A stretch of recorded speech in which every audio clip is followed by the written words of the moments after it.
2 দিন আগেও যার মার্কেট ভ্যালু ছিল 40 মিলিয়ন ইউরো, আর আজ তিনি অস্তিত্বহীন, মার্কেট ভ্যালু শূন্য, এমনকি পুড়ে ছাই নিজের সুদর্শন দেহটাও। পৃথিবীর পুরনো রেখা ধীরে ধীরে হয়ে যায় ক্ষয়, স্মৃতি মুছে যায়, নক্ষত্রেরও একদিন মরে যেতে হয়।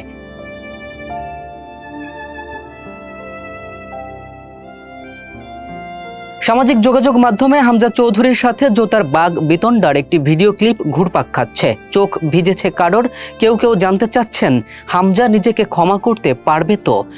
জীবন অনিশ্চিত, জীবন সবার সাথে একরকমও হয় না।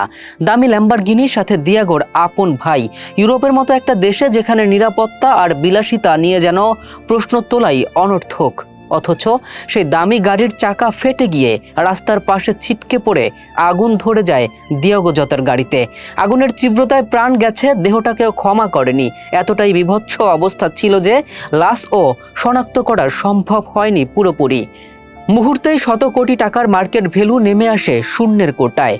একটু পেছন ফিরে তাকানো যাক, ভারতীয় ক্রিকেটার ঋষভ পান্তের গাড়িতেও আগুন ধরে গিয়েছিল। রোড ডিভাইডারে ধাক্কা মেরে তার গাড়ি ছিটকে পড়ে গিয়েছিল। রাস্তার উল্টো পাশে আগুনের ফুলকি বের হচ্ছিল। ভয়াবহতা এরকম যেন সুযোগ পেলেই প্রাণটা কেড়ে নেবে। ঠিক তখন যেন দেবদূত হয়ে আসেন হরিয়ানা রোড এয়ারওয়েজের বাস চালক সুশীল কুমার ও তার সহকারী পারমজিৎ। বাস থামিয়ে তারা দ্রুত ছুটে গিয়ে গাড়ি থেকে টেনে বের করেন পান্থকে। ততক্ষণে গাড়িতে আগুন ধরেই গিয়েছিল, আর কয়েক মিনিট দেরি হলেই আজ জল করে জ্বলতে থাকা বিশ্ব ক্রিকেট শাসন করা ঋষভের জীবন প্রদীপ নিভে যেত।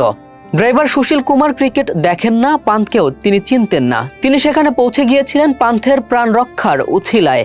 দিয়াগো ও তার ভাই আন্দ্রে সিলভার জন্য কেউ ছিল না স্পেনের সামোয়া শহরের ওই রাস্তায়। দিয়াগো হয়তো অনেকেরই সবচেয়ে প্রিয় খেলোয়াড় ছিল না, হয়তো অনেকের ফোনের ওয়ালপেপারে জায়গাও পায়নি মানুষটা, কিন্তু আজ যেন গোটা বিশ্বের মানুষ ব্যথিত, যেন হৃদয় আজ বড্ড আহত।